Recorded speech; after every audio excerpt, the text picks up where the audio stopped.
দেখা যাক রাশেদ মাল এবং বাঘা শরীফের মধ্যকার ম্যাচটি কী হয়। প্রথম পুরস্কার কিন্তু 1 লক্ষ টাকা দামের একটি বই, যেহেতু সামনে ঈদ। রাশেদ মাল ভার্সেস একটি বাঘা শরীফ পুরস্কার চমৎকার লড়াই চলছে। বাঘা শরীফ অসাধারণ, ওয়াও, সেই ফাইটিং, দুই কালো মানিক একসাথে। কিন্তু 1 লক্ষ টাকা দামের একটি গরু।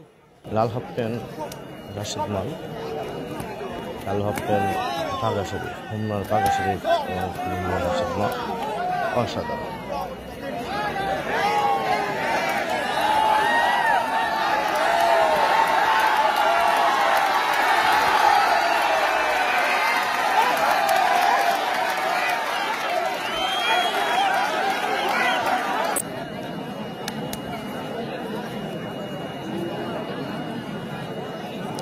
দেখতে থাকুন, খেলাটি অসম্ভব সুন্দর একটি খেলা উপহার দিচ্ছে।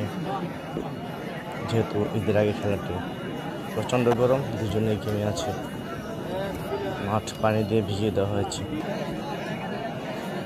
দারুণ লড়াই চলছে, ঈদের আগের লড়াই। কার ঈদটা অনেক সুন্দর কাটবে সেটাই দেখার বিষয়। অসাধারণ, অসাধারণ।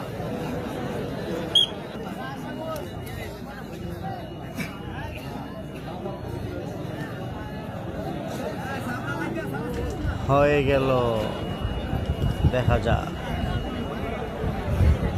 জটিল, ঘেমে একদম অবস্থা শেষ। জটিল, অসাধারণ। আমরা শুধু কৌশলগুলো পর্যবেক্ষণ করছি, কার আক্রমণের কৌশল কেমন।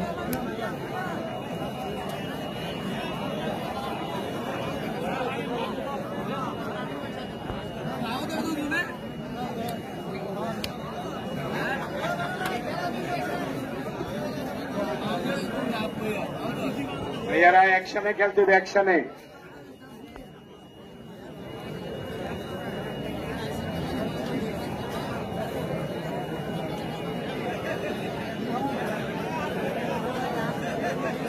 আরে মানে এই দেন এখানে কি আসবে এবার, হবে হবে, হাততালি হাততালি। হ্যাঁ, হয়ে গেছে, হবে মনে হচ্ছে। এবং ক্ষিপ্রবিত আক্রমণ, এবং দেখা যাক কি হয়। লড়াই চলছে, দুজনের শক্তিশালী খেলোয়াড়। অসাধারণ, অসাধারণ। আর অবশ্যই সবাইকে ঈদ মোবারক জানিয়ে রাখছি। আস্তে যদি মনে হয় রাশেদ মালের দ্বিতীয় ম্যাচ। রাশেদ মালকে কিন্তু ডিপজল হারাই ফেলছে। দেখা যাক বাঘা শরীফ এবং বাঘা শরীফ।